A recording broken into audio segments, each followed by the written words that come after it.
محمدی سرائے کا واقعہ از مولانا امام علی دانش رحمۃ اللہ۔ محمدی سرائے اکثر تبلیغ کے لیے جانا ہوتا تھا۔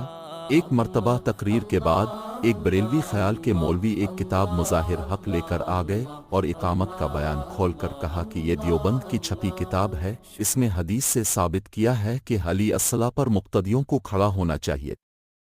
اس وقت محتمم ادارہ محمودیہ حکیم نظام الحق صاحب رحمۃ اللہ اور مدرس مولانا عبد الحمید صاحب بھی موجود تھے۔ مجھ کو مخاطب بنایا تھا، اس لیے میں نے کہا پڑھ کر سنائی۔ وہ اردو عبارت پڑھنے لگے، میں نے ٹوکا کہ عربی روایت پڑھیے، گفتگو علماء سے ہو رہی ہے، اصل عربی عبارت سامنے پڑھیے۔ انہوں نے مشکل سے 2 سطر ہی پڑھے، جس میں 6 غلطیاں ہو گئیں۔ بار بار ٹوکنے پر شرمندہ ہو گئے۔ عوام تک نے کہنا شروع کر دیا، جب پڑھنا نہیں آتا تو بات کیا کرو گے، جھلا کر اور شرما کر اٹھ کھڑے ہوئے۔ یہ کہتے ہوئے